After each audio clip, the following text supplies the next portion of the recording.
ஆஃபீஸுக்கு போகலாம்.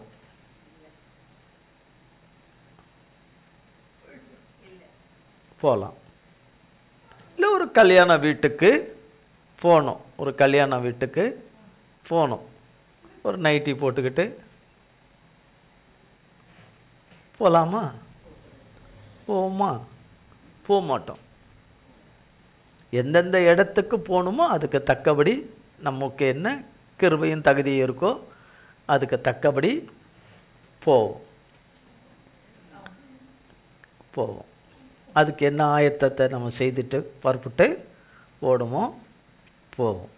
இதுதானே வழக்கம் பொதுவாக எல்லா இடத்துலையும் இருக்கிறது.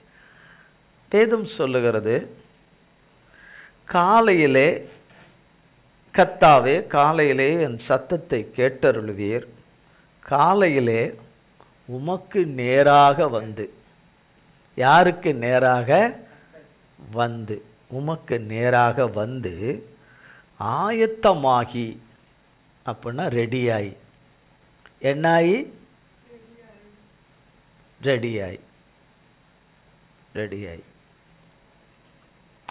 நம் வாழ்வில் காலை கடனை முடிக்க வேண்டிய அவசியமே நம்ம உடம்புக்கு கிடையாது, நம்மளுடைய சரீரத்துக்கு கிடையாதுன்னு ஒரு வேளை அது அவசியப்படாதுன்ற ஒரு நிலை இருந்துச்சுன்னா அது மனிதனை பாதிக்காது, அவனுக்கு சுகக்கேடை கொண்டு வராது, அவனுக்கு ஆரோக்கிய குறைவுகளை கொண்டு வராது, அவன் வாழ்நாளை குறைச்சி அவனை அழிச்சிடாது என்ற ஒரு இது இருந்தது, ஆபத்து அதில் இல்லை அப்படின்னு இருந்திருந்தா யாரும் காலை கடனை முடிக்க மாட்டாங்க. எதுவும் தேவையே இல்லையே, தேவையே இல்லையே என்று. தேவை ஒன்று இருந்த போதே இவைகளெல்லாம் இப்படி ஒழுங்கும் கிரமமாக செய்யணும் என்று ஆவி ஆத்மா சரீரம் சிந்தை மனது சித்தம் கொள்ளும் தன்மையை பேணி காக்க வேண்டும். அது ஆண்டவருடைய வார்த்தையால் தான் பேணி காக்க முடியும். ஆண்டவருடைய வார்த்தையில் பேணி காக்கிறது ஒருபுறம், நாம் செய்ய வேண்டியதுன்னு ஒன்று, சரீரத்துக்கு நாம் செய்ய வேண்டிய பரிசுத்த ஒழுங்கு ஒன்று இருக்குது, அதையும் செய்யணும். அதையும் என்ன செய்யணும்? அதுக்கு தான் தண்ணி கொடுத்துருக்கார், குடிக்கவும் கொடுத்துருக்கிறார். இந்த தண்ணி எதுக்கெல்லாம் நமக்கு டெய்லி தேவைப்படுதில்ல தண்ணி. தண்ணி இல்லைன்னா கூட அவசியம் இல்லை, தண்ணி குடிக்க வேண்டிய அவசியம் இல்லை. தண்ணியே நமக்கு வேண்டியது இல்லைன்னு வச்சுருந்தா கூட நம்ம அதையும் நாட மாட்டோம். தண்ணி இல்லை என்றால், தண்ணி உயிருக்கு சமானமாய் பார்க்கப்படுகிறது, ஜீவனுக்கு சமானமாக பார்க்கப்படுகிறது. தண்ணியே இல்லை மனுஷனுக்கு இல்லைன்னா செத்துருவான். ஜீவ தண்ணீர் வேணும். சரீரத்தில் பிழைக்கிறதுக்கும் தேவன் இந்த பூமியில் தந்திருக்கிற, அவர் தந்திருக்கிற தண்ணியும் வேணும். வேறே தண்ணி நம்மளை சாவச்சிடும். வேறே தண்ணி என்ன? கலராக இருக்கும், பளபளன்னு இருக்கும், மினுன்னு இருக்கும். அதில் நாகப்பாம்பு விஷம் இருக்குது, அதில் இருக்கு. தெரியலேன்னு சொல்லக்கூடாது. அது எப்படி தெரியாமல் போவோம்? உங்கள் முன்னாடி ஆடிக்கிட்டே போகிறவங்க எப்படி போகிறாங்க?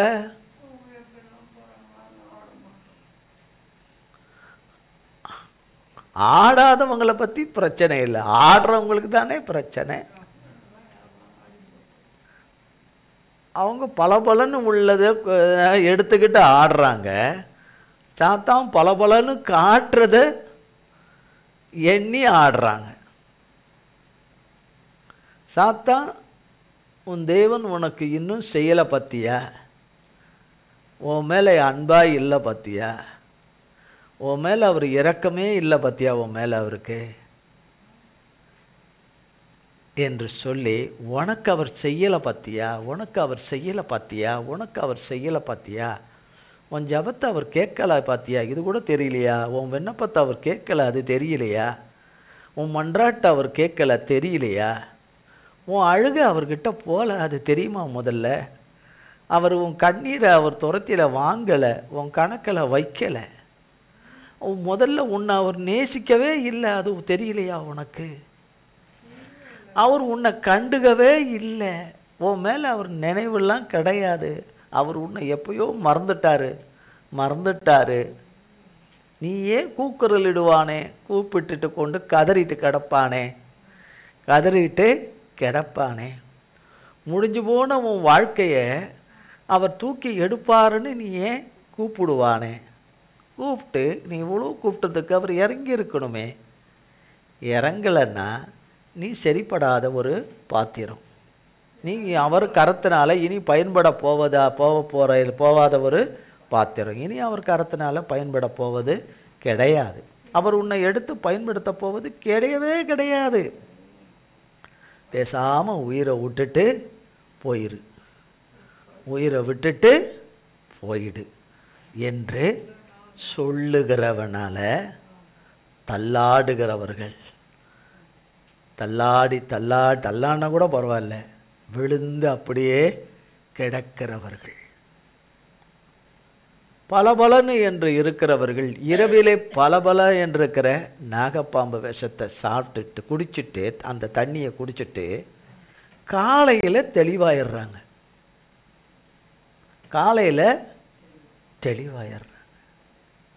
இப்படிப்பட்ட எதுவுமே எடுக்காதவங்க 24 மணி நேரமும் தெளிவாகாம ஆடிக்கிட்டே இருந்தாங்கன்னா அவங்கள எதுக்கு ஒப்பிடுவீங்க? அவங்க பலபலன்னு உள்ளது, கலராக பலபலன்னு உள்ள தண்ணீரை எடுத்துக்கலை. ஜீவ தண்ணீரையும் நாடலை, ஜீவ தண்ணீரையும் பெற்றுக்கொள்ள விருப்பமில்லை.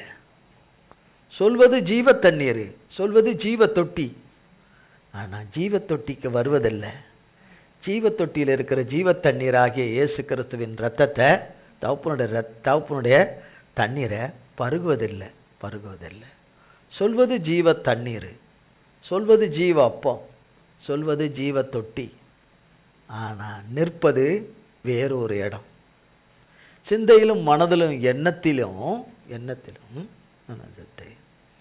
நம்மை சரி செய்ய தேவனிடத்தில் கொடுத்து அழுவுறது ஒரு விதம். நம்ம தேவனிடத்தில் ஒன்றுமே கொடுக்காம நின்றுங்கன்னு அழுதுன்னு இருந்தோம்னா தேவன் இறங்க மாட்டார்.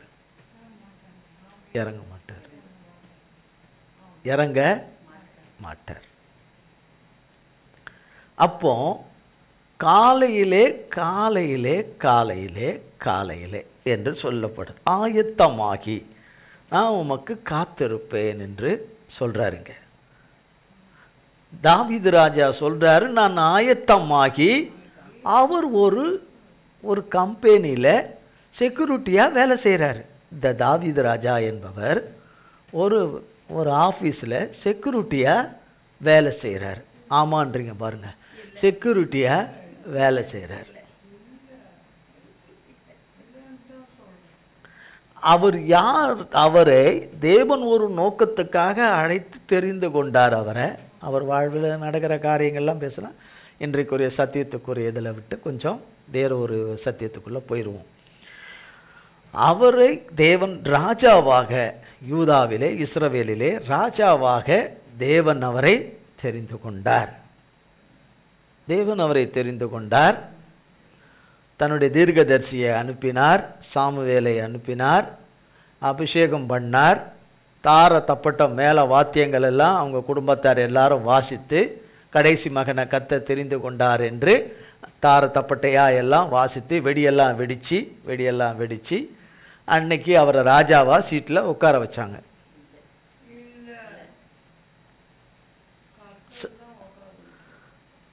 கர்த்தர் தான். ஆனால் அவரை சவுல் போய் அவர் எண்ணெயை ஊற்றி அபிஷேக தைலத்தை ஊற்றி அவரை அபிஷேகம், கர்த்தருக்காகவே அவரை அபிஷேகம் பண்ணி அவரை எல்லாரும் மேலதாளத்தோடு கூட்டிகிட்டு வந்து சவுலை கீழே தள்ளிட்டு, சீட்டை விட்டு கீழே தள்ளிட்டு அவரை அதில் உட்கார வச்சாங்க. கையில் செங்கோலை கொடுத்து உட்கார வச்சாங்க இல்லையா?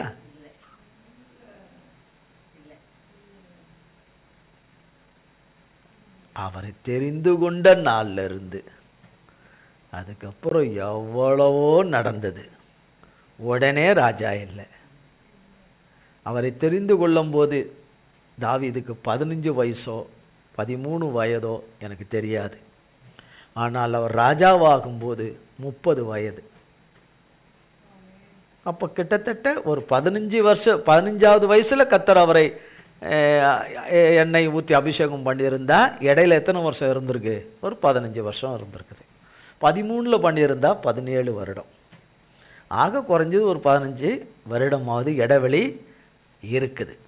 அதுக்கு இடையில எவ்வளவோ நடந்திருக்குன்னு வேதத்தில் போய் நீங்கள் பார்த்தீங்கன்னா தெரியும். அதுக்கு பிறகு எவ்வளவு நடந்தது என்றதெல்லாம். ஆனால் இந்த 5ஆம் சங்கீதம் எழுதப்பட்ட போது தாவீது 15 வயது சிறு வாலிபன், இளைஞன் கிடையாது. ஒரு நல்ல ஒரு ரொம்ப வயதில்ல, வாலிப வயதிலையும் ஒரு நடுத்தர வயதுக்கு கிட்டத்தட்ட இருக்கக்கூடிய ஒரு சங்கீதமாகத்தான் இந்த சங்கீதம் இருக்கு, 5ஆம் சங்கீதம். அப்போ நான் காலையில் அவருக்கு எவ்வளோ வேலைகள் இருக்கும்,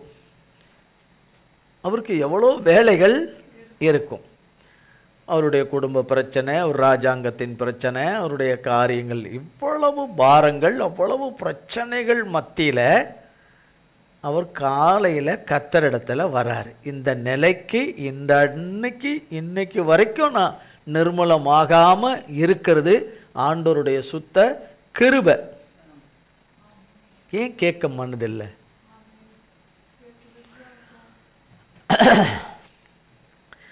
ஆண்டவரால் தான் இந்த நிலைக்கு உயர்த்தப்பட்டவும் இருக்கிறேன். இந்த நிலையில் இருப்பதே ஆண்டவரால் தான் என்று அறிந்தவர் நான் போகக்கூடிய இடம், காலையில் நான் போகக்கூடிய இடம், நான் இருக்க வேண்டிய இடம், நான் தேட வேண்டிய நபர் என் ஆண்டவராகிய இயேசு கிறிஸ்து தான் என்று சொல்லி, என் ராஜாதி ராஜா தான், யூதாவுக்கும் இஸ்ரவேலுக்கும் என்னை ராஜாவாக அபிஷேகம் பண்ணின அந்த ராஜாதி ராஜா, அண்ட சராசரங்களை எல்லாம் முடிவில்லாமல் ஆளுகிற ராஜா, ராஜாதி ராஜா. தாவீது ராஜா என்பவன் ஒரு காலம் வந்தவுடன் எல்லோரும் இந்த பூலோகத்தார் போகிற வழியிலே போய் மரித்து கர்த்தரண்டையில் போனோம், எந்த ராஜாவாக இருந்தாலும். ஆனால் ராஜாதி ராஜா என்றைக்கும் மரணத்தை காணாதவர். ராஜாதி ராஜா இயேசு மகாராஜா மரணத்தை காணாதவர், மரணத்தை ஜெயமாக விழுங்கினவர்.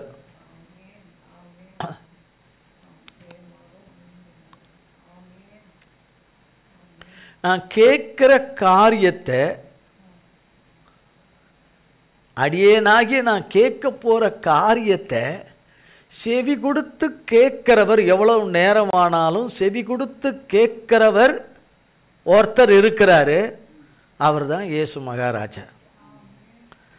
நான் கொண்டு போகிற கேட்க போகிற காரியமும், நான் கொண்டு போகிற பிரச்சனைகளையும், நான் சந்திக்கிற பிரச்சனையும், நான் இப்போ இருக்கிற சூழ்நிலையையும், இப்போ நான் கடந்து போகிற பாதையையும், என் தேவை இன்னது என்பதையும், என் எதிர்பார்ப்பு இன்னது என்பதையும், நான் காத்திருப்பது இன்னது என்பதையும், இவைகளெல்லாம் என்னிலே வருவதற்கும் முன்னதாக, என்னிலே தாவீதாகி என்னிலே தோன்றுவதற்கு முன்பதாக, என்னிலே தாவீதாகி என்னிலே உருவாவதற்கு முன்பதாக, தாவீதாகிய அடியான் இந்த பூமியிலே தேவனாலே வருவதற்கு முன்பதாகவே இந்த காலத்தையும் வேலத்தையும் நேரத்தையும் இந்த சூழ்நிலையும் என் வாழ்வையும் பிரச்சனையும் அவர் அறிந்தவராய் இருக்கிறார், முன் அறிந்தவராய் இருக்கிறார்.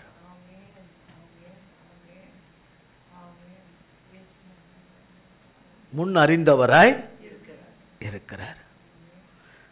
தாவீது தேவனோடு இருந்தார், தேவன் தாவீதோடு இருந்தார். பழைய ஏற்பாட்டில், இதே பழைய ஏற்பாட்டில் கர்த்தர் யோசேப்போடு இருந்தார், யோசேப்பு கர்த்தரோடு இருந்தார் என்று வேதம் சொல்லுகிறது.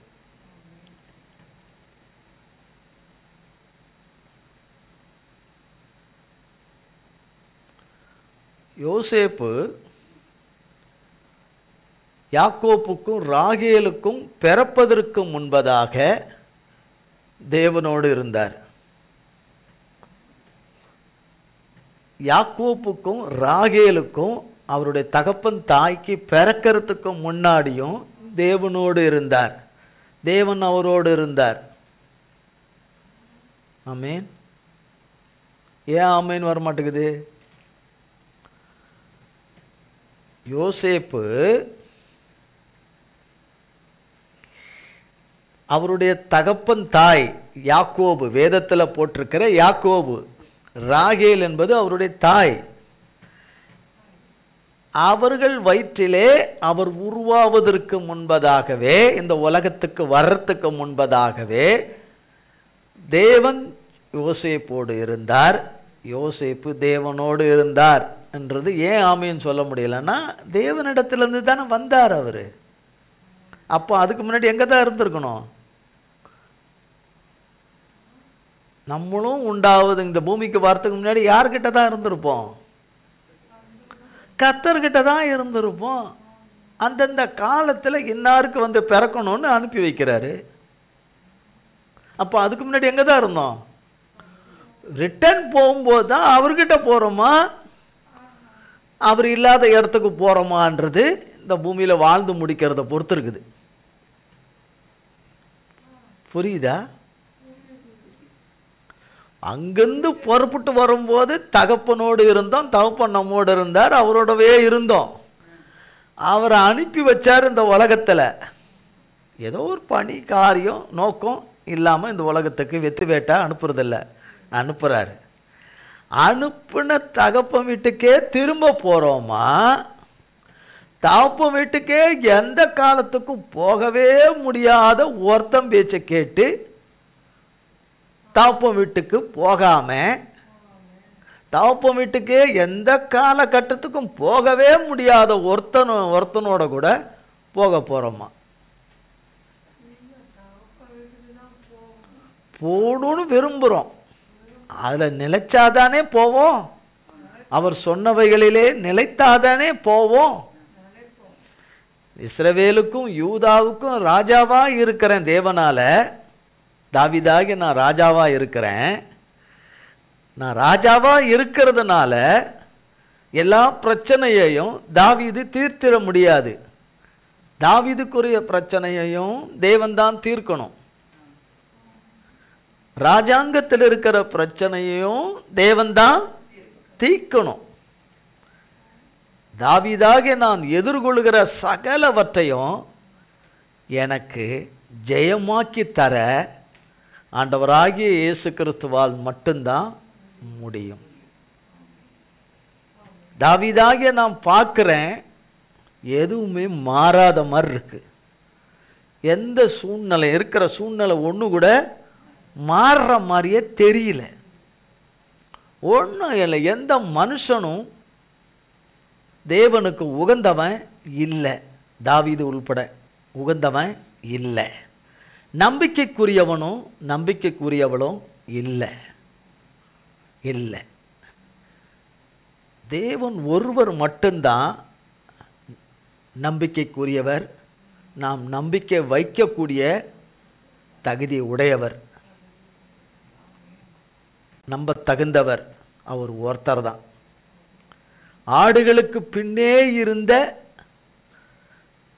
தாவீதை எடுத்து, ஆட்டு மந்தையிலிருந்து எடுத்து, இஸ்ரவேலின் ஆடுகளாகிய யூதாவின் ஆடுகளை மேய்க்கத்தக்கதாக, கர்த்தருடைய இருதயத்துக்கு ஏற்ற விதத்தில் மேய்க்கத்தக்கதாக, அவர் விருப்பத்தின்படி மேய்க்கத்தக்கதாக தலைவனாகவும் ராஜாவாகவும் என்னை ஏற்படுத்தின தேவனே, காலையிலே உங்ககிட்ட வரேன்.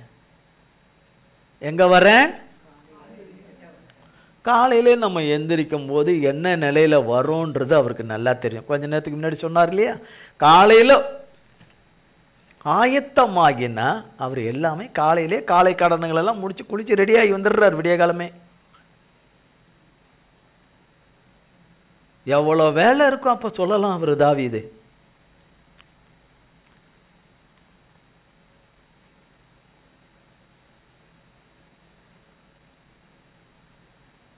சொல்லலாம்ல தாவீது. எனக்கு உடம்புல அவ்வளோ பிரச்சனை இருக்குது, இவ்வளோ பிரச்சனை இருக்குது என் உடம்பில், என் மனசில், என் ஆத்மாவில், என் இருதயத்தில் அவ்வளோ நோவு இருக்குது, அவ்வளோ வலி இருக்குது, என்னால் இந்த பாரத்தை தாங்க முடியல, என்னால் இந்த கஷ்டத்தை தாங்க முடியல, இது நான் செய்த தப்பிலும் பாவத்திலும் மீறுதலும் அக்கிரமத்திலும் துணிகரத்திலும் உமக்கு செய்த துரோகத்திலும் எவ்வளவுதான் தாங்குவேன், எவ்வளவுதான் இந்த வெட்டுகளை தாங்குவேன், எவ்வளவுதான் இந்த நொறுக்குதலை தாங்குவேன், வெட்டு நிற்கல, நொறுக்குதல் நிற்கல, இரக்கமே இல்லை என்கிற கதறல் தாவீதுக்கு அதிகம். உடன் இருக்கிறவர்களும் வர வர நம்பிக்கை குறைஞ்சு போச்சு, நம்பிக்கையே இல்லை, காப்பாற்றப்படுவோம் என்கிற நம்பிக்கை இல்லை, காப்பாற்றப்படுவோம் என்று இல்லை, மனம் திறந்து பேசுகிறவர்களாக இல்லை இல்லை. கர்த்தர் ஒருத்தர் தான் உள்ளத்தின் ஆழத்தை விசாரங்களை அறிஞ்சிருக்கிறவர். பேசாத ஆடு மேய்ச்சிக்கிட்டு அங்கே எங்கேயாவது இருந்திருக்கலாம், ஆனால் அவர் தான் தம்முடைய தீர்க்கதரிசியை அனுப்பி அபிஷேகம் பண்ணி ராஜாவாக்கினவர் கர்த்தர் தான். இந்த நிலைக்கு உயர்ந்திருப்பதும் நிர்மூலமாகாதிருப்பதும் அவருடைய சுத்த கிருபையில தான், சுத்த கிருபையில தான்.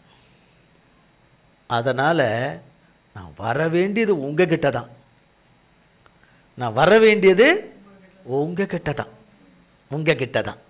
நீங்கள் மட்டும்தான் என் நிலைமையை மாற்ற முடியும், என் பிரச்சனைகளை நீங்கள் மட்டும்தான் தீர்க்க முடியும், என் கூப்பிடுதலை நீங்கள் மட்டும்தான் கேட்க முடியும்.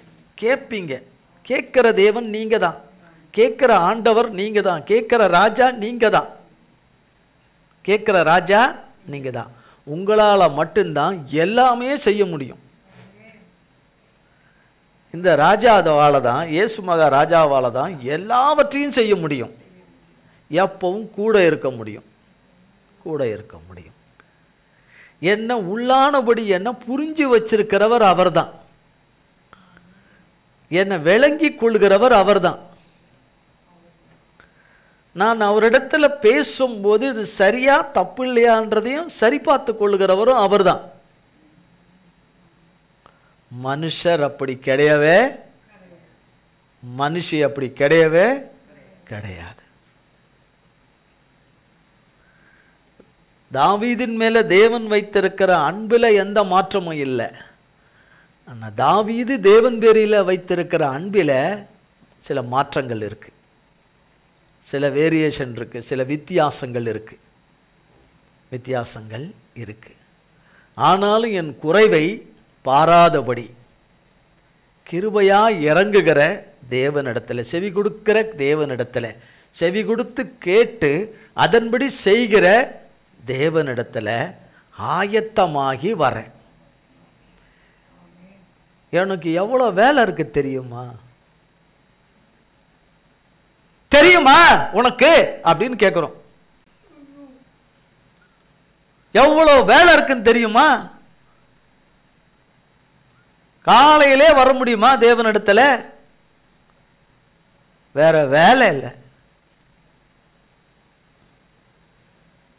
அவருக்கும் ஒரு வேலை இல்லை, உனக்கும் ஒரு வேலை இல்லை. நீ வேலை இல்லாத ஒரு வெட்டி. தேவனை தேடுகிறவர்கள் வேலை இல்லாத ஒரு வெட்டி, வேலை இல்லாத ஒரு வெட்டி பயலுங்க. அது ஆணோ பெண்ணோ வெட்டி பயலுங்க. இரவும் பகலும் தேவனிடத்தில் தியானமாயிருக்கிற மனுஷன் சபிக்கப்பட்டவன். ஆனால் வேதம் சொல்லுகிறது, இரவும் பகலும் வேதத்தில் தியானமாயிருக்கிற மனுஷன் பாக்கியவான் என்று. தாவீது தன்னை அவருக்காகவே சிருஷ்டித்து அபிஷேகம் பண்ணினவரை, தகப்பனை அறிந்தவனாய் இருந்ததுனால, நான் இந்த தேசத்துக்கு ராஜாவாக இருந்தாலும் நான் தேவனுக்கு மகனும் ஊழியனுமாய் இருக்கிறேன், வேலைக்காரனாய் இருக்கிறேன். என்னிடத்துல எத்தனை குறைவுகள் இருந்தாலும் அந்த குறைவை சரி செய்து என்னிலே எத்தனை கோணலானவைகள் இருந்தாலும் அந்த கோணலை செவ்வையாக்கி நேராக்கி, என் பிரச்சனைகள் மலைக்கு மேலே இருந்தாலும் என்னை எதிர்க்கிற பராக்கிரமசாலிகள் 1000 மடங்கு என்னை காட்டிலும் பராக்கிரமர்களாக இருந்தாலும் என்னோடு இருக்கிறவர் எல்லோரிலும் பெரியவராகிய பராக்கிரமசாலியாகிய அவர் எனக்காக யுத்தத்தை நடப்பித்து ஜெயத்தை தருவார். என் உள்ளத்தில் இருக்கிற காயத்தை என்னோடு இருக்கிறவர்கள் ஆற்றவே மாட்டார்கள்.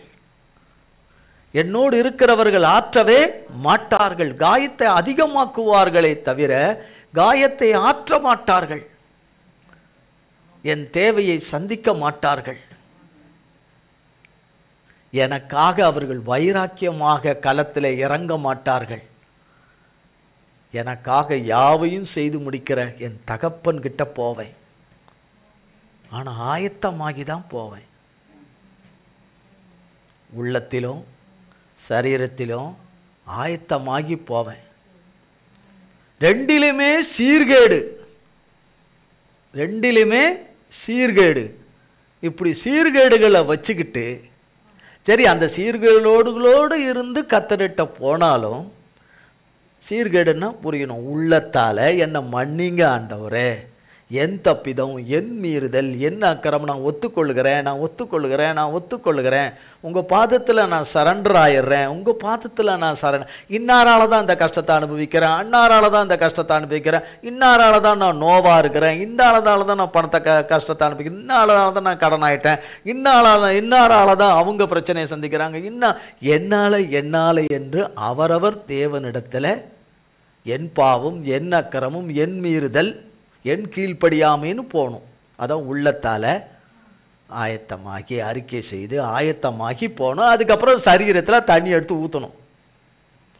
வாயில் பேஸ்ட்டை தூக்கி உள்ளே போடணும். வாயில் பேஸ்ட்டு தூக்கி உள்ளே தூக்கி போடணுன்னா புரியலையோ? புரியுதில்ல? அப்படியே மண்ணாக முனிங்கிருவீங்க. அதை வாயில் பேஸ்ட்டு போட்டா அதெல்லாம் தெரியும்ல. சொல்லி கொடுக்கணுமா என்ன? முடியல, கை கால் விழுந்துருச்சுன்னா பரவாயில்ல, யாராவது தேய்ச்சி விடுவாங்க. கை கால் விழுந்துட்டு இப்போ யார் தேய்ச்சி விடணும்?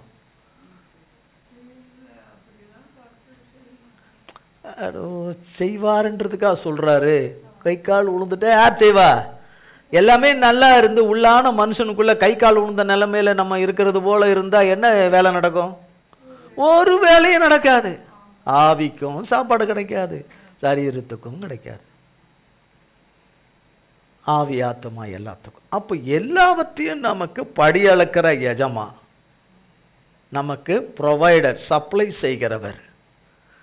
ராவீது ராஜாவுக்கும் அவன் குடும்பத்துக்கும் தேவன் அவனுக்கு தந்திருக்கிற ராஜாங்கத்துக்கும் ராஜாங்கத்தின் குடிகளுக்கும் பாதுகாப்பையும் பராமரிப்பையும் போஷிப்பையும் அவனுக்கு வேண்டிய ஆலோசனைகளையும் சகலவற்றையும் தருகிறவர், காக்கிறவர், காப்பாற்றுகிறவர்.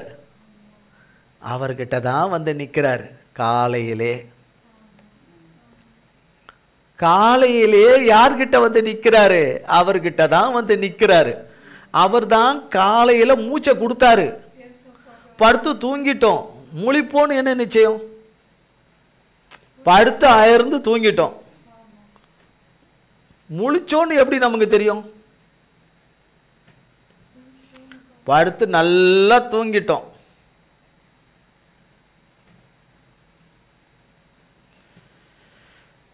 படுத்து நல்லா தூங்கிட்டோம், ராத்திரியில நல்லா தூங்கிட்டோம். முழிச்சோன்னா எப்படி தெரியும் நம்ம முழிச்சிட்டோன்னு? முழிச்சோம்னா என்ன தெரியும் நமக்கு? படுத்திருக்கிற அந்த இடத்துல என்ன இருக்குதோ அது தெரியும். நமக்கு முன்னாடி யார் இருக்காங்களோ அவங்க தெரியும். அது கூட தெரியாதா? கண்ணு முழிச்சா நம்ம எங்க இருக்கிறோமோ அந்த இடம் நமக்கு தெரியும். நமக்கு தெரியும், இதோ இருக்குது நம்ம கைதானு, இதோ நம்ம கைன்னு. முழிச்சா தெரியாதா நமக்கு? கண்ணு முழிச்சா அதுக்கே பேந்தன்னு முழிப்பானே. இந்த முழிச்ச உடனே, கண்ணு முழிச்ச உடனே நம்ம உயிரோடு இருக்கிறோன்னு தெரியும். கண்ணு முழிச்சாதானுங்க தெரியும் உயிரோடு இருக்கிறோன்னு. கண்ணு முழிச்ச உடனே தான் நம்ம உயிரோட நம்ம வீட்டில் நம்ம இருக்கிற இடத்துல நம்ம இருக்கிறோன்னு தெரியும். இப்போ எதுவுமே தெரியல, அப்பனா என்ன ஆயிட்டோம்? போயிட்டோம். இதுதான் மனுஷனுடைய நிலைமை. நான் இப்படின்னு நம்ம 1000 சவுடால் விடுற மனுஷராய் நான் என்கிற அகம்பாவத்தில் கர்வத்தில் குதிச்சாலும் எனக்கு இந்த பூமியில் இல்லாத செல்வமே ஐஸ்வர்யமே அதிகாரமே என் கையில் தான் சொல்லுகிறவர்கள் நம்ம முழிப்போங்கிற நிச்சயம் கிடையாது.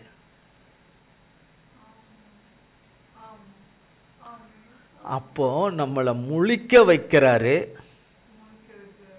இல்லையா? முழிக்க வைக்கிறாரு. அந்த ஜீவனை கொடுக்கறதுனால தானே. நிறுத்திட்டாருன்னா வரப்போறதில்லை. இந்த ஜீவனை கொடுக்கிறவரும் இந்த ஜீவனை எடுத்துக்கிறவரும் அவர் தான். அப்போ நான் ஜீவாதிபதியின் பாதத்துக்கு போகிறேன். ஜீவாதிபதியின் பாதத்துக்கு போகிறேன்.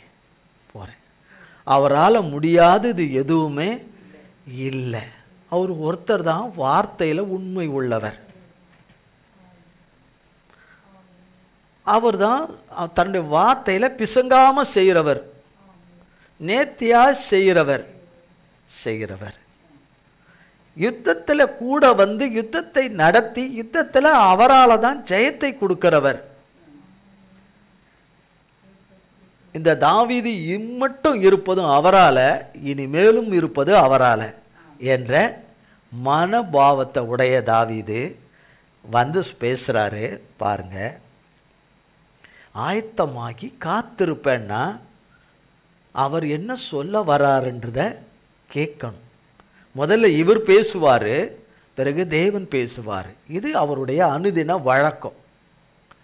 இவர் தேவனிடத்தில் பேசுவார், காத்திருப்பார். தேவன் பேசுகிற வரைக்கும் காத்திருக்கணும். காத்திருப்பார், காத்திருந்து அவர்கிட்ட இருந்து வார்த்தையை வாங்கிக்குவார், வாங்கி அதன்படி செய்வார். இப்போ காத்திருக்கிறாரு. 1ஆம் வசனம் பாருங்க, கொஞ்சம் வாசிக்கிறீங்களா? 1ஆம் வசனம் 1-2. கர்த்தாவே, என் வார்த்தைகளுக்கு செவிகொடும், என் தியானத்தை கவனியும். நல்லா ஆரம்பிக்கிறார். எப்படி பார்க்கிறார் பாருங்க. கர்த்தாவே, காத்திருக்கிறார். ஆயத்தமாகி ஏசப்பா கிட்ட வந்துட்டாரு. அவர் இருக்கிற இடத்துல ஏசப்பா இருக்கிறாரு. அவர் நம்பிக்கையின்படி ஏசப்பா இருக்கிறாரு. ஏசப்பா கிட்ட வந்திருக்கிறாரு. அவர் மனைவி பிள்ளைங்கள்லாம் அவருக்கு இருக்கிறாங்க இல்லையா? அவங்கெல்லாம் இருக்கிறாங்க, அந்த இடத்துல தான் இருக்கிறாங்க. அவர் சேர்ந்தவங்க இருக்கிறாங்க. ஆனால் அவர் தனிமையில் கர்த்தர் இடத்துல வராரு. எப்படி வராரு? அந்த ஒரு வார்த்தையிலே எல்லாம் இருக்கு. ஆயத்தமாகி வராரு இல்லையா? ஆயத்தமாகி வராரு. நான் எங்கேருந்து போயிட்டு நான் வந்தேன், ராத்திரி தான் வந்தேன், நடுராத்திரி. நான் காலையிலே உங்களை பார்க்க வர முடியுமா?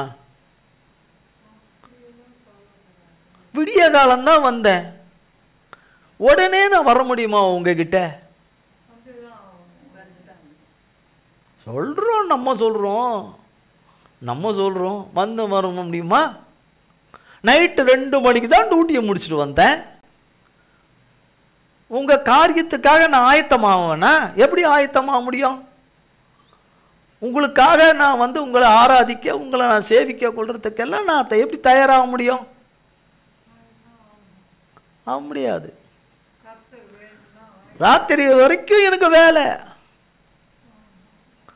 ராத்திரி வரைக்கும் வீட்டு வேலை, ராத்திரி வரைக்கும் ஆபீஸ் வேலை, ராத்திரி வரைக்கும் எனக்கு விடிய காலம் வரைக்கும் எனக்கு வியாபாரம். கடவுள் எனக்கு எந்த வேலை? ராத்திரி வரைக்கும் விடிய காலம் வரைக்கும் எனக்கு படிக்கிற வேலை. நான் உங்ககிட்ட வர முடியாது. காலையில் உங்ககிட்ட வர முடியாது. அப்படியே இருந்தாலும் எனக்கு எந்த சந்தோஷமும் இல்லை, எந்த மகிழ்ச்சியும் இல்லை, என் தேவைகள் எதுவுமே சந்திக்கப்படலை, என் வாழ்க்கையில் எந்த அதிசயமும் நடக்கலை, எந்த அற்புதமும் நடக்கலை, தேவ வார்த்தைகள் ஒன்று கூட நிறைவேறலை. நான் எப்படி வருவேன்? இது ஒரு பக்கம். நான் எப்படி வர முடியும்? என் கை காலெல்லாம் வலிக்குது, என் கால்களெல்லாம் நோவுது, என் வலி வேதனைலாம் வலிக்குது, எனக்கு அங்கங்கே வலிக்குது, என்ன என் இருதயம் நோவுது. நான் எப்படி காலையில் உங்ககிட்ட வர முடியும்? அதுலேயும் ஆயத்தமாகி வேற எப்படி வர முடியும்? சுத்தமாக வர முடியாது, வர்றதே வர முடியாது. இதில் வேற ஆயத்தமாகி நான் எங்கேருந்து வரணும்? பாவம் செய்தவன் மட்டும்தான், அக்கிரமம் செய்தவன் மட்டும்தான், அக்கிரம சிந்தை உடையவன் மட்டும்தான், அல்லது அக்கிரமம் உடையவள் தான், பாவம் உடையவள் தான், கரைப்படுத்தி கொண்டவர்கள் தான், தேவனுடைய ஆலோசனையை கேளாமல் நடந்தவர்கள் தான், கீழ்ப்படியாமல் போனவர்கள் தான், தேவனை விட்டு தூரம் போனவர்கள் தான், தேவனுடைய வருத்தத்தை சம்பாதித்தவர்கள் தான், தேவனுக்கு மனநோவு உண்டு பண்ணினவர்கள் தான், தேவனுடைய கோபத்துக்கு சினத்துக்கு எரிச்சலுக்கு ஆளானவர்கள் மட்டும்தான், தேவனுடைய தண்டனைக்கு ஆளானவர்கள் மட்டும்தான், தேவனுடைய கொடூரமான சிக்ஷைகளுக்கு ஆளானவர்கள் மட்டும்தான், சத்துருக்களுடைய விருப்பம் தன்னிலே நிறைவேற இடம் கொடுத்தவர்கள் மட்டும்தான் ஆயத்தமாகி கர்த்தரிடத்தில் போகணும். ஆமே ஆமான்னு சொல்றீங்க பார்த்தீங்களா? அவங்க தான் போகணும். பாவமே செய்யாதவர்கள், பாவமே செய்யாதவர்கள், கரையே படாதவர்கள், எந்த தப்பிதமே செய்யாதவர்கள், எந்த மீறுதலும் செய்யாதவர்கள், தேவனுடைய மனதை எந்த விதத்திலும் வருத்தப்படுத்தாதவர்கள் அவர்கள் போகணும்னு அவசியம் இல்லை. யாராலே இந்த துன்பம் வந்ததோ, யாராலே இந்த துக்கம் வந்ததோ, யாராலே இந்த பாடுகள் வந்ததோ, யாராலே இந்த அவமானங்கள் வந்ததோ, யாராலே இவ்வளோ பெரிய இழப்புகள் வந்ததோ, அவரவர்கள் தான் போகணும். அவரவர்கள் தான் அனுதினமும் போய் கதறணும். கதறி தேவன் செய்யவில்லை இருக்கையில் அப்பொழுது தெரிந்துக வேண்டும், தேவன் செய்ய மனதில்லை. தேவன் தம்முடைய பிள்ளைகளை தேவனுடைய பாதத்திலே ஆயத்தமாகி காத்து தேவனிடத்திலே விழுந்து கிடக்கிறவர்களுக்கு தேவன் இன்னமும் இறங்கவில்லை என்றால் அறிந்து கொள்ள வேண்டும், தேவன் இனி இறங்க மாட்டார், இனி மன்னிக்க மாட்டார், தூக்க மாட்டார், விடுவிக்க மாட்டார், ரட்சிக்க மாட்டார், சொன்ன வார்த்தைகளை நிறைவேற்ற மாட்டார் என்று சாத்தானும் சாத்தானின் மனுஷர்களும் சொல்லுவாங்க. அல்லது ஆயத்தமாய் காத்திருக்கிறவர்களுக்குள்ளே சத்ரு பேசுவான். ஆனால் உண்மை என்ன என்பதை தாவீது அறிந்ததினாலே, உண்மையுள்ள தேவனை, அன்புள்ள தேவனை தாவீது அறிந்ததினாலே அவர் இப்படி சொல்றார், கர்த்தாவே என் வார்த்தைகளுக்கு செவி கொடுங்க. உங்ககிட்ட பேசுறேன், எனக்கு கொஞ்சம் நீங்க என்ன பண்ணுங்க, காது கொடுத்து கேளுங்க. கேளாதவரை போல இருந்துராதீங்க, கேளாதவரை போல இருந்துராதீங்க.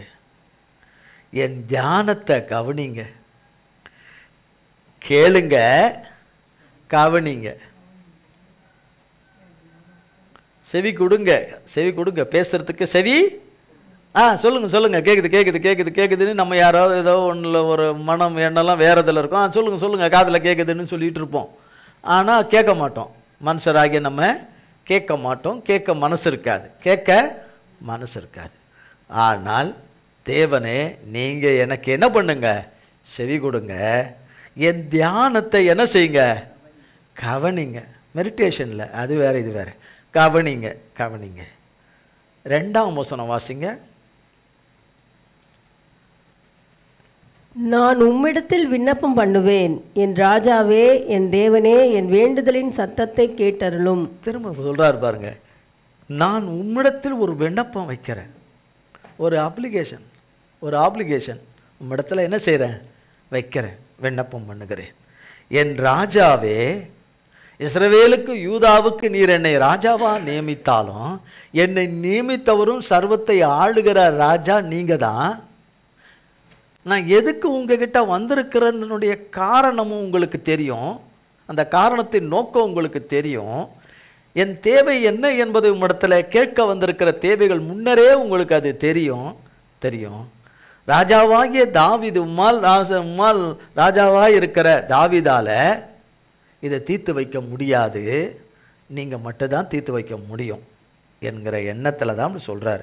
என் ராஜாவே, என் தேவனே, என் வேண்டுதலின் சத்தத்தை கேட்டருளும். என்று சொல்லிட்டு தான் காலையிலே உங்கள் சமூகத்துக்கு வந்திருக்கிறேன், ஆயத்தமாகி வந்து காத்திருக்கிறேன். என்னன்னா சொல்லிட்டு தகப்பங்கிட்ட சொல்கிறார், விஷயத்தை சொல்கிறார். என்னன்னு சொல்கிறாரு? 4ஆம் வசனத்திலிருந்து வாசிங்க.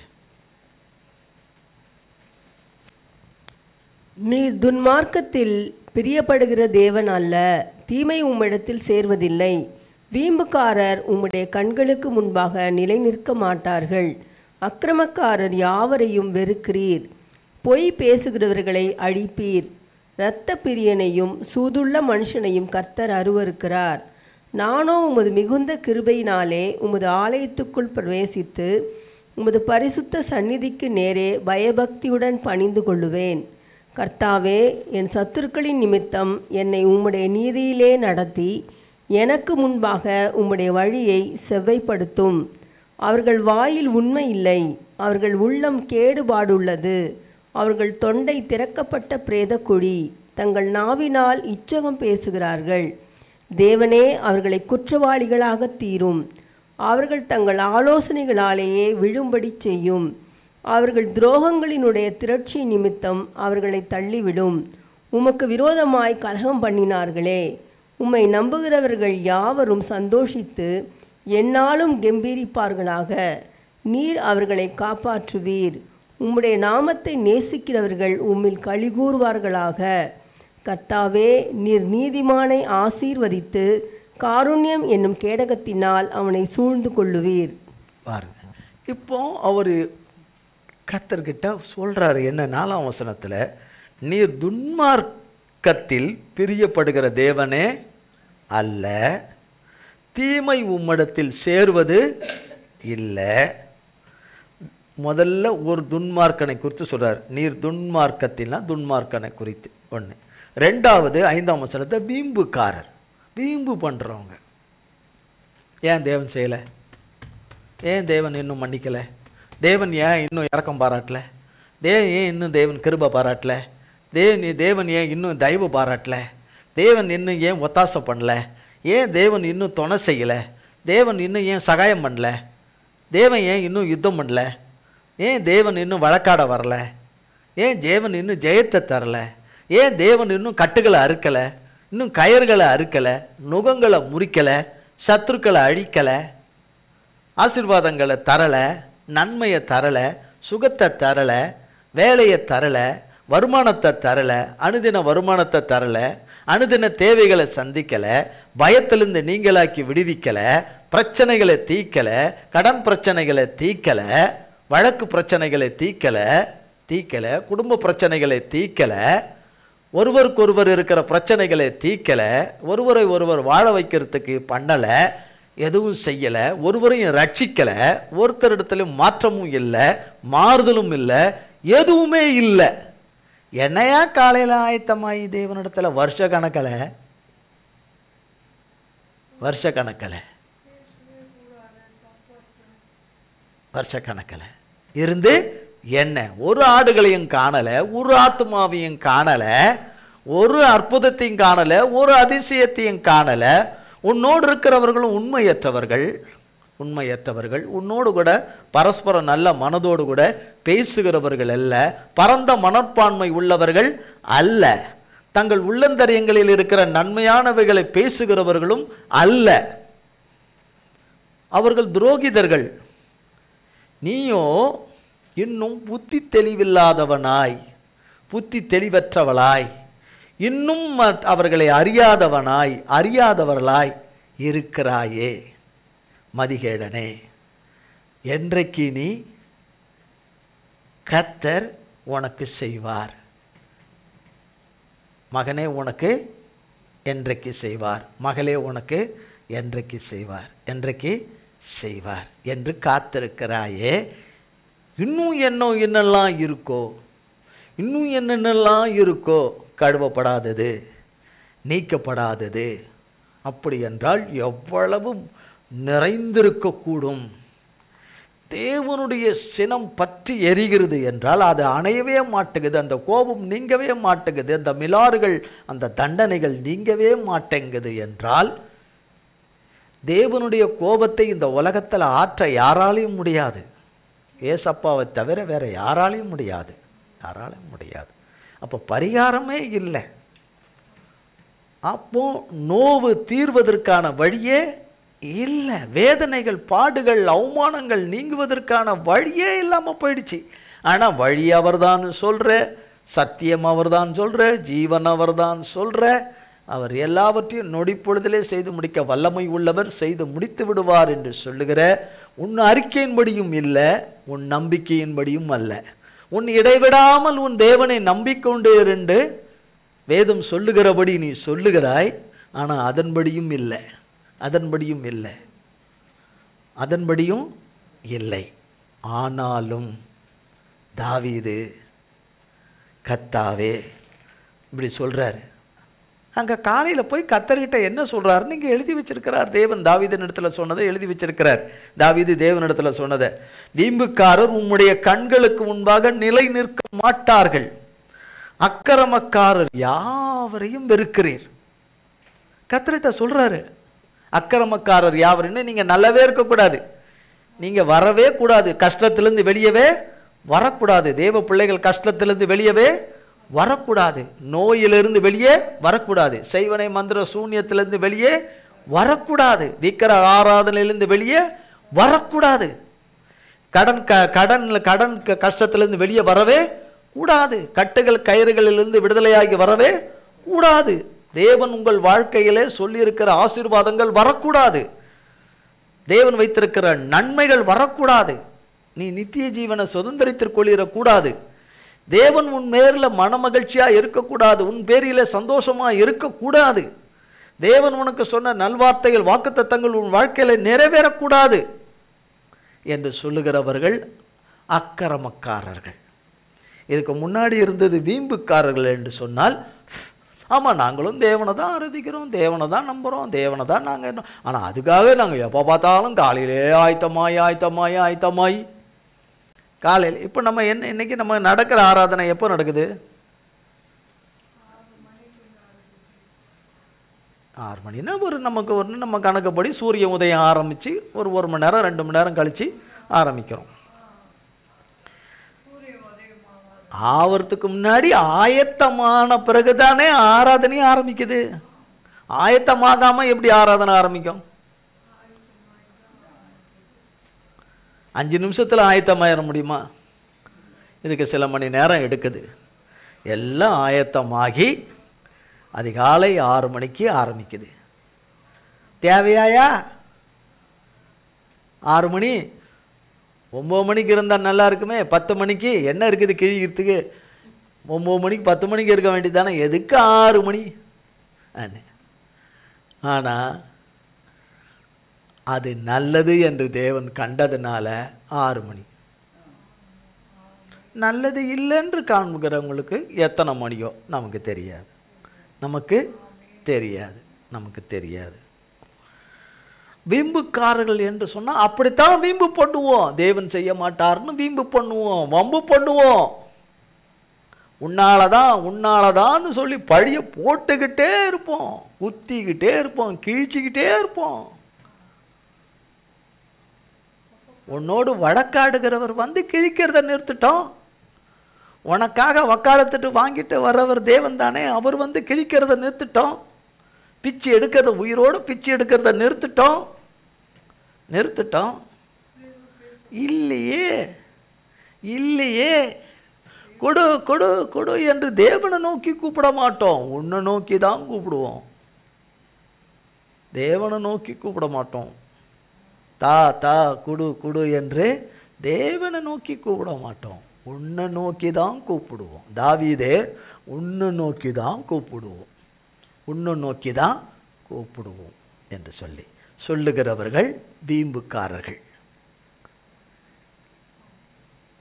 துன்மார்க்கர் என்று சொன்னால் அவன் சொந்த வழியில் போகிறவர்கள், சொந்த வழியை தெரிந்தெடுத்து கொண்டு போகிற துன்மார்க்கர், எதையும் கண்டு கொள்ளாதவர்கள், எதை பற்றியும் எதையும் நினைக்காமல் அவர்கள் போக்கிலே போகிறவர்கள், அவர்கள் ஆலோசனையிலே போகிறவர்கள் துன்மார்க்கர், வீம்புக்காரர்கள்.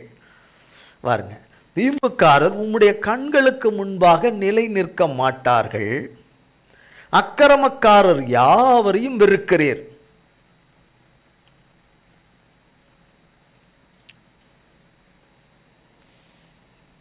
அக்கிரமக்காரர் யாவரையும் வெறுக்கிறீர். 9ஆம் வசனம், அவர்கள் அப்படி சொல்லிட்டு தான் சொல்றார். அவர்கள் என்று சொல்லும்போது அவர்கள் தான் யாரு? துன்மார்க்கர், வீம்புக்காரர், பொய்யர். 6ஆம் வசனத்தில் சொல்லப்படுகிறது, பொய் பேசுகிறவர்களை அழிப்பீர்.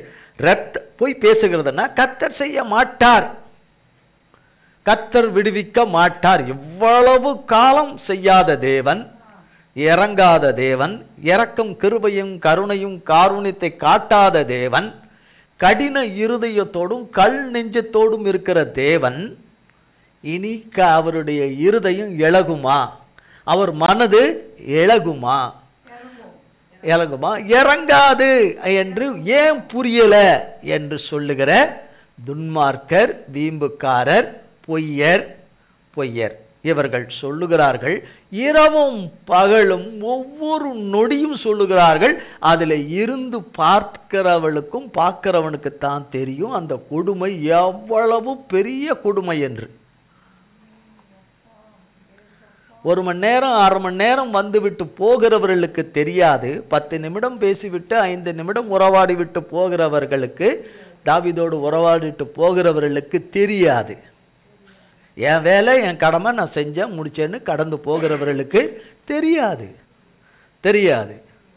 அவர்களுக்கென்று ஒன்று ஏதாவது வந்தால் அதை கொண்டு வந்து அவர்கள் தபால் ஆபீஸில் போடுவது போல தபால் போடுவார்களே தவிர, போஸ்ட் பண்ணுவார்களே தவிர, மெசேஜ் பண்ணுவார்களே தவிர, அவர்களுடைய பணி அதோட முடிஞ்சு போச்சு.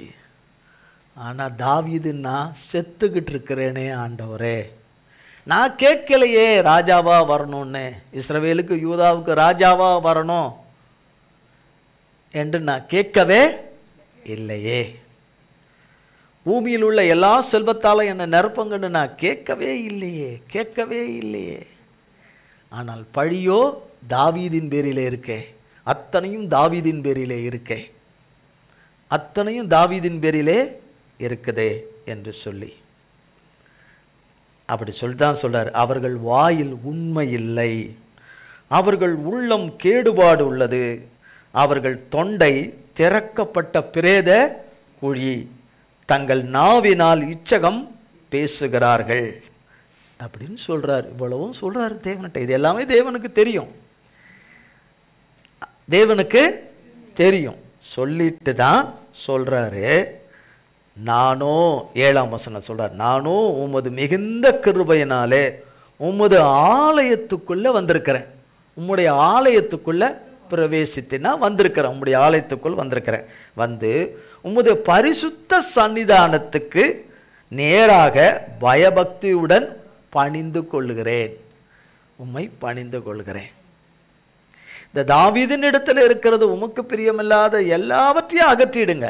அகற்றிக்கிட்டே இருக்கிறீங்க, அகற்றிடுங்க, இன்னமும் அகற்றுங்க. ஆனால் என்னோடு இருந்து எல்லாவற்றையும் நடப்பிச்சிருங்க. நீங்கள் சொன்னவைகள் ஒன்றும் தவறாதபடி நடப்பிச்சிருங்க. இனி தாவீது ஒருவனையும் ஒருத்தியும் நம்பேன், என் நிழலையும் நம்பேன், உமையோ நம்பிக்கொண்டிருக்கிறேன். எனக்கு இருதயத்துக்கு பிரியமானவங்க என்றது என் வாழ்வில் இனி கிடையாது. உம்மையை நம்பிக்கொண்டிருக்கிறேன் என்று சொல்லுகிற தாவீது சொல்லுகிறார். 10ஆம் வசனம், தேவனே அவர்களை குற்றவாளிகளாக தீரும். யார் அது? துன்மார்க்கர், வீம்புக்காரர், பொய்யர். அந்த பொய்யர்ல யாரு? இரத்த பிரியர் உள்ளவர்களும் சூது உள்ளவர்கள், எப்பையும் பொல்லாப்பையே குற்றத்தையே கண்டுபிடிக்கிறவர்கள், குறையே கண்டுபிடித்து பேசுகிறவர்கள், குற்றத்தையே சொல்லுகிறவர்கள், குறையே சொல்லி கொண்டிருக்கிறவர்கள். ஒன்று கர்த்தர் பேரில் சொல்லலாம், அல்லது கர்த்தர் பேரை சொல்லாமல் சொல்லலாம். குற்றம் சொல்லிக்கொண்டு குறை சொல்லி கொண்டுமே இருக்கிறவர்கள், குற்றம் குடித்து கொண்டே இருக்கிறவர்கள். தாவீதே உன்னாலதான், தாவீதே உன்னாலதான், தாவீதே உன்னாலதான் என்று சொல்லி அப்போ குற்றம் கண்டுபிடித்து சூது. தாவீது சொல்லாதவைகளை சொன்னான் என்றும், பேசாததை பேசினான் என்றும், கொடாததை கொடுத்தான் என்றும், எடுக்காததை எடுத்தான் என்றும், வைக்காததை வைத்தான் என்றும், போகாத இடத்துல போனான் என்றும் சொல்லுகிற சூதுள்ள மனுஷர், சூதுள்ள மனுஷி சொல்றார். தேவனே அவர்களை குற்றவாளிகளாக தீரும்னு கேட்கிறார் தேவனிடத்துல போய். நீர் ராஜாதி ராஜா, நீதி உள்ள நியாயாதிபதி, உம்மிடத்துல கேட்கிறேன், தேவனே அவர்களை குற்றவாளிகளாக தீரும், அவர்கள் தங்கள் ஆலோசனையிலே விழும்படி செய்யும், அவர்கள் துரோகத்தின் திரட்சியின் நிமித்தம் அவர்களை தள்ளிவிடும், உமக்கு விரோதமாக கலகம் பண்ணினார்களே. தாவீதுக்கு விரோதமாக கலகம் பண்ணினார்களே என்று சொல்லல, உமக்கு விரோதமாக கலகம் பண்ணினார்களே என்று சொல்லிட்டு 11ஆம் வசனத்துல சொல்றார், உம்மை நம்பி இருக்கிறேன். உம்மை நம்பி இருக்கிறவர்கள் உம்மை நம்பி இருக்கிற தாவீதுன்னு அங்க சொல்லல. அவரு அங்கதான் பாருங்க தாவீதுக்கும் மற்றவர்களுக்கும் உள்ள வித்தியாசம். உம்மை நம்புகிறவர்கள் யாவரும், இந்த பூமியில் அவரை நம்புறவங்க ஏராளமாக, தாவீது மட்டும்தானா, எவ்வளோ பேர் இருக்காங்க, ஏராளமான பேர்கள் இருக்கிறார்கள். ஒரு விஷயம் ஒரு இடத்துல வேதத்தில் ஒரு இடத்துல சொல்றாரு. ஒரு இடத்துல எலியா தீர்க்கதரிசி சொல்றார், ஏசபேலுக்கு பயந்து அவர் ஓடி ஒளியும் போது தேவன் அவரோடு கூட பேசுகிற நேரம் வருது, பேசுறாரு. அப்போ அவர் சொல்றார் பாருங்க,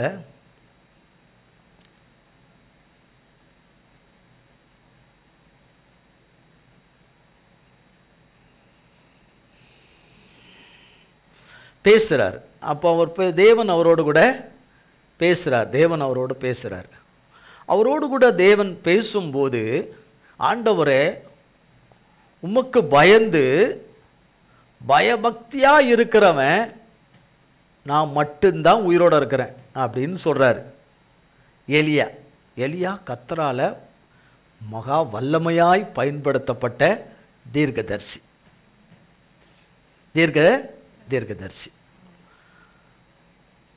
அந்த எலியா சொல்றாரு, ஆண்டவரே நான் மட்டும்தான் ஆண்டவரே உயிரோடு இருக்கிறேன், உமக்கு பயந்து நடக்கிறவன், நீங்க சொல்றதெல்லாம் கேட்டு செய்யறவன் நான் மட்டும்தான் உயிரோட, நான் மட்டும்தான் இருக்கிறேன்றார். தேவன் சொல்றாரு, பாகாலுக்கு முன்பாக முழங்கால் படியிடாத 7000 பேரை வச்சிருக்கிறேன்னார். உன்னை போல 7000 பேரை வச்சிருக்கிறேன்றார். பாகாலுக்கு முன்னாடி தன் முழங்கால போடாதன்னா சாத்தான் சொல்றத ஒண்ணு கூட செய்ய மாட்டேன், சாத்தானின் மனுஷர் சொல்றத செய்யவே மாட்டேன் என்று சொல்லி இருக்கிறவங்க, உயிரே போனாலும் செய்ய மாட்டேன் என்று சொல்லுகிறவங்க 7000 பேரை வச்சிருக்கிறேன் அப்படிங்கிறார். நீ மட்டும் இல்லை அப்படின்னு டைரக்டா அப்படி சொல்லாதபடி, எலியாவை மனநோவும்படி சொல்லாதபடி, ஆனா கர்த்தர் பெரிய மனநோவும்படி சொல்லுவாங்க, ஆனா கர்த்தர் டைரக்டா மனநோவும்படி சொல்லாதபடி அழகா எலியாவுக்கு சொல்றாரு, 7000 பேரை மறைச்சு வச்சிருக்கிற மகனேன்னு, 7000 பேரை மறைச்சு வச்சிருக்கிறேன். அதை அறிந்தவரா உணர்ந்தவரே. அதனுடைய காலம் வேற, தாவீது இருந்த காலங்கள் வேற. நான் தாவீது எப்படி சொல்றாரு பாருங்க, உம்மை நம்புகிறவர்கள் இந்த பூமியில நிறைய பேர் அவரை நம்பி இருக்கிறவங்க இருப்பாங்க, வெளியரங்கமா நம்பி இருக்கிறவங்க இருப்பாங்க, ஆண்டவரை சொந்த இரட்சகராக உள்ளத்தாலே ஏற்றுக்கொண்டு சூழ்நிலை நிமித்தமாய், தங்களுடைய தேசத்தின் நிமித்தமாய், தங்கள் வாழுகிற இடத்தின் நிமித்தமாய், குடும்பத்தின் நிமித்தமாய், தங்கள் பரம்பரையின் நிமித்தமாய், தங்கள் வந்த வழி மார்க்கத்தின் நிமித்தமாய் மறைந்து கர்த்தரை சேவிக்கிறவர்கள் ஏராளமான பேர் இந்த பூமியில இருக்கிறாங்க. ஏசாமியை சொந்த இரட்சகராய் ஏற்றுக்கொண்டு அவர் எனக்கு வச்சிருக்கிற சித்தம் என்ன, எனக்கு வச்சிருக்கிற நோக்கம் என்ன, எனக்கு வச்சிருக்கிற வேலை என்ன அதில் எடுத்து பயன்படுத்த. பேர் ஏதோ இருக்குது, வித்தியாசமா என்னென்னவோ பேர்ல இருக்குது, மொழிகள் வித்தியாசம் இருக்கு, இனத்துல வித்தியாசம் இருக்கு, நிறத்துல வித்தியாசம் இருக்கு, படிப்புல வித்தியாசம் இருக்கு, வேலையில வந்து ஜாயின் பண்ணதுல வித்தியாசம் இருக்கு, இப்ப சேர்ந்ததுல வித்தியாசம் சேர்ந்திருக்குது. எங்கெங்கயோ கொண்டு வந்து, எங்கெங்கயோ வந்து, எங்கேயோ பிறந்து எப்படியோ கொண்டு வந்து தேவன் சேர்த்திருக்கிறாரே. இந்த தேவன் தான், தாவீதின் தேவன் தான் மெய்யான தேவன் என்று அறிந்து, பாகாலுக்கு இனி முழங்கால் படியிட மாட்டோம், பாகாலின் சத்தத்துக்கும் பாகாலுக்கு தன்னை விற்ற மனுஷர்களுடைய அதிகாரத்துக்கும் பயப்பட மாட்டோம் என்று தங்களை தேவனுக்கென்று கொடுத்து இருக்கிறவர்கள் ஏராளமான பேர்கள் இந்த பூமியில இருக்கிறார்கள். அது தாவீது சொல்லுகிறார், உம்மை நம்புகிற யாவரும், இன்னும் தேவன் செய்யல, அது எங்களுக்கு ரொம்ப மனநோவாக இருக்கிறது என்று மிகவும் பின்மாற்றத்திலே போகக்கூடிய சூழ்நிலையில இருக்கக்கூடியவர்கள் ஏராளமான பேர்கள் இருக்கிறார்கள். அந்த ஆத்துமாக்கள் ஒன்று கூட இழந்திராதபடி, பின்னிட்டு இழந்திராதபடி இருக்க தேவன் நிச்சயமாக இறங்குவார் என்று நம்புகிறேன். இறங்குவார் என்று நம்புகிறேன்.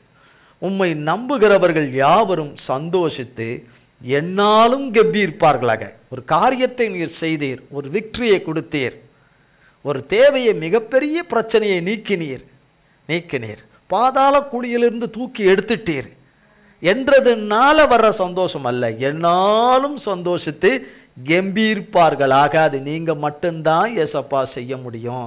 அதனால தான் உங்கள் பாதத்தில் வந்து வந்து வந்து வந்து தாவீது கதறுகிறேன், என் மேல் என்னை மன்னித்து என் மேலே இரக்கம் காட்டிடுங்க. இதுக்கு மேலே இரக்கம் காட்டிலன்னா தாவீது இருந்தும் ஒன்று தான், இல்லாமல் இருக்கிறதும் ஒன்று தான். கதறேன். அப்போ என்னாலும் கம்பீரிப்பார்களாக, நீர் அவர்களை காப்பாற்றுவீர். உம்மை நம்பி அவர்கள் எங்கெங்கோ இருந்து உம்மை நம்பி வந்துட்டாங்களே, எல்லாரையும் பகைத்து உம்மை நம்பி வந்துட்டாங்களே, எல்லாரையும் விரோதித்து வெறுத்து தள்ளி, தங்கள் பழைய வழிகளை எல்லாம் புறம்பே தள்ளி, தங்கள் பழைய வழிபாடுகளை எல்லாம் புறம்பே தள்ளி, வேறே நம்பிக்கைகளை எல்லாம், தெய்வமல்லாதன் மேலே வைத்த நம்பிக்கை எல்லாவற்றையும் புறம்பே தள்ளி, சத்தியமுள்ள ஜீவனுள்ள தேவனாகிய உம்மை என்ன பண்ணிட்டாங்க, உம்மை நம்பி வந்திருக்கிறாங்களே, அவங்கள எல்லாரையும் காப்பாத்துங்க. தினமும் உங்களுடைய வேலை நிறைவேறும் பரியந்தமும் காப்பாத்துங்க. உங்களுடைய ராஜ்யத்தை வந்து அமைக்கும் பரியந்தமும் அதுக்கு பிறகும் காப்பாத்துங்க. உங்க நிழல்ல, உங்க செட்டையில, உங்க அடைக்கலத்துல காப்பாத்துங்க. அதனால நீங்க காப்பாற்றுவீர். உம்முடைய நாமத்தை நேசிக்கிறவர்கள் உம்மிலே களி கூறுவார்களாக. உமது நாமத்தை நேசிக்கிறவர்கள் களி கூறுவார்களாக என்று சொன்னா நிச்சயமா செய்வார் என்று நம்பி இருக்கிறவங்க, உம்மை நேசிக்கிறவங்க. வாயில சொல்லினே பொய் சொல்லின்னு இருக்கிறவங்க இல்லை, உதட்டில் சொல்லியே கத்தரை ஏமாத்துறவங்க இல்லை, உண்மையிலே இவன் என்னை நம்பி இருக்கிறான், இவன் என்னையே நம்பி இருக்கிறாள் என்று காண்கிறது தேவன் காண்கிற பிள்ளைகள் தான் அவரை நேசிக்கிறவர்கள். ஏசப்பானா எனக்கு ரொம்ப பிடிக்கும்னு சொல்றவங்க இல்லை, ஏசப்பானா எனக்கு ரொம்ப உசுறு அப்படின்னு சொல்றவங்க இல்லை, அதன்படி இருக்கிறவங்க, அதன்படி தேவன் காண்கிறவர்களுக்குத்தான் தேவனை நேசிக்கிறவர்கள் என்று பெயர். அதனால அதிகாலையில் என் தேவனை தேடுவது நல்லது, ஆயத்தமாகி அவர் சமூகத்திலே காத்திருப்பது நல்லது. அவரிடத்துல நான் என்னிடத்துல இருக்கிற எனக்குள்ள இருக்கிறத எல்லாவற்றிலும் அவர் சமூகத்தில் ஊற்றி விடுவது நல்லது. அது நல்லது, அது நல்லது, அது நல்லது. நம் அனைவருக்கும் அது நல்லது, நம் ஒவ்வொருவருக்கும் அது நல்லது. நல்லது. இதை கேட்கிற யாவருக்கும் நல்லது, நல்லது. கர்த்தர் இந்த வார்த்தைகளை எல்லாம் நமக்கு பல கோடி மடங்காய் ஆசீர்வதிக்கவே ஆசீர்வதிக்கவே ஆசீர்வதிக்கவே ஆசீர்வதிப்பாராக, ஆசீர்வதிப்பாராக. வருகிற 18ஆம் தேதி குட் ஃப்ரைடே அன்றைக்கு